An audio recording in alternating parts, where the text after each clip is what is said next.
Scary Stories, The Orchard Ghost. The Orchard Ghost story comes from the inscrutable category of real-life scary stories. The fact that the ghost story happened to none other than a friend's father takes out the equation of deception almost at once. Real-life scary stories are terrifying because they have happened. They leave you open for formidable possibilities. The fear factor that says something similar could happen to you makes it one hell of a thing. Real-life scary stories epitomize that very idea. What I fail to understand is if there is any logical reasoning to the story I am about to narrate. Read on to find out about the ghost story. Real-life scary stories, the Van Schrage backdrop. Van Schrage was a busy man. He would rarely ever get time to visit his own village in Kanpur. It was only during summer, when his children would beseech him to spend their holidays with the rest of their family, that Van Schrage would agree to paying his village a visit. He would then squeeze out precious hours from his timeline to meet his huge family in Kanpur.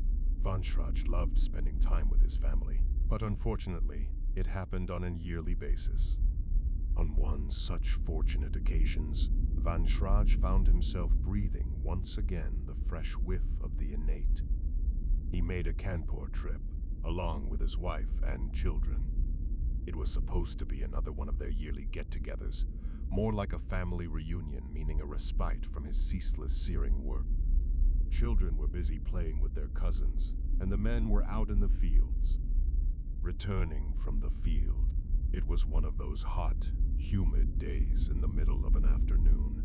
When Van Schrage was retiring from his forefathers' fields, he was overlooking a recent paddy job that had farmers work day and night plowing. It was the lunch hour for the workers, so Van Schrage thought he too would grab a bite for himself, then probably return again to check on the work. Van Schrage wore a lungi and a t-shirt, still considered a deadly fashion combo in rustic regions of India. Besides, it was hot as hell. Lungi offers you a silent consolation of ventilation in excessive heat. Towards the way home, there stood a bunch of trees that people were supposed to cross. It was an orchard that was thoroughly thick and dense, owing to its voluminous leaves. Lost in thought, Van Schrage was walking on the paved trail that was to lead him to the route towards his home. The ghost attack.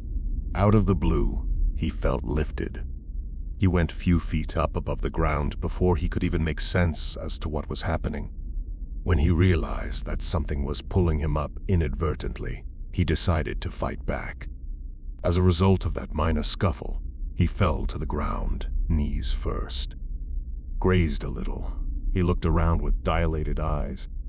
There was nobody there. He tried to run at once, but suddenly it was there again. He felt the immense force, the pull that stopped him from fleeing. Something was pulling him down from the waist region.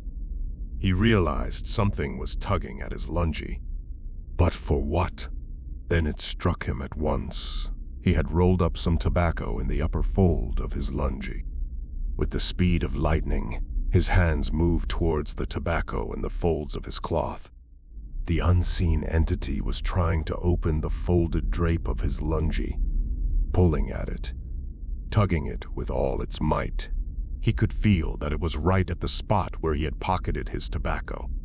Van Schrage then unrolled the cloth and took some tobacco out of it, and with a pinch of his finger, dropped it on the ground. As he did that, he felt the pressure being lifted from him all of a sudden. Then, sensing the sudden upheaval of the environment, he made a run, and ran for his life till he reached his home again safe. He then told everyone about it, and showed his family the wounds on his knees that left everybody in goosebumps. The final verdict. Since this ghost story comes from a friend and was experienced by his father, primarily because that would be offensive, you can't help but notice how a ghost is connected to tobacco. A similar story about ghosts and tobaccos you can read here, Ghost Stories by Granny Pandubba, the Water Ghost. That brings us to the question, what is with the addiction? The addiction that doesn't change their want, even after they are dead. Even though it sounds a tad laughable, it is really strange and hard to overlook.